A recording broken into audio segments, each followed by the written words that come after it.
Hello everyone, let me introduce myself. My name is Ramdan Saepul Qoyin. Uh, with student ID number is 2023 1410021. Here I will be explaining about psycholinguistic. Psycholinguistic is the branch of linguistics that studies the relations between language and the mind, focusing on how language is produced, comprehended, and acquired by human. It aims to understand how the human brain process language and how uh, how language influences thought and behavior. Case areas of study in psycholinguistics include number one is language acquisitions, meaning how children learn language from early development to fluent communication. It is include understanding how children grasp grammar, vocabulary, and structure without formal instructions. And number two is language comprehensions, investigating how individual process and understand spoken or written language. This the, the covers the perceptions of sounds, word recognition, sentence, meaning, and interpretations within context. Number three is language production, studying how the brain plans, forms, and produces speech. This involves word selections, eh, mm,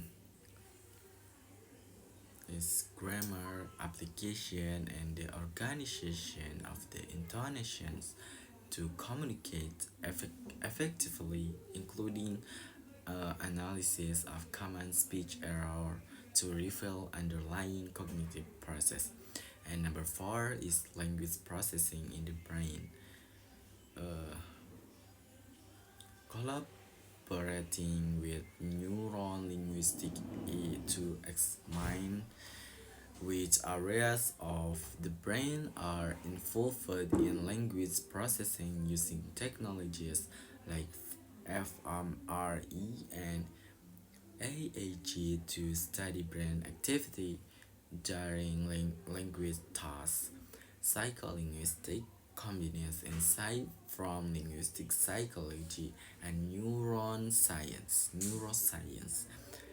and offering a deep understanding of how the brain efficiently processes complex linguistic information, influences thoughts, and help uncover language-related disorders such as is aphasia. Here are some examples from psycholinguistic. Number one is child language acquisitions. Research and how children begin to understand and speak a language.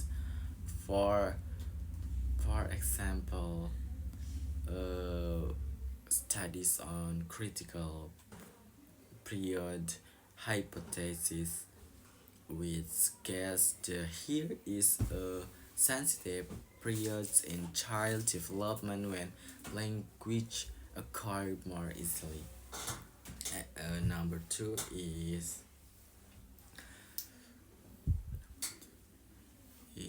sentence processing. Experimented so how people process complex and ambiguous sentence structure. For example, experiment on garden path sentence like the horse race past the barn field. which initially seem confusing but make sense but after further analysis. And number three is word recognition. Study on the effect of word frequency, where frequently used words tend to be processed faster than words that are rarely used. Number four is bilingualism and multilingualism, research on how the brain manages more than one language. For example, studies on code switching, the ability of bilinguals to switch language in conversation or on language interference, where the structure of one language influence another. Is number five is aphasia and language disorder. The use of case studies with patients who have aphasia to understand the areas of the brain associated with different aspects of language. This example demonstrates how psycholinguistics employs various methods to understand the complexity of language processing in the brain and its impact on human communication. That conclude yes, that communication that concludes my presentation for today. Thank you.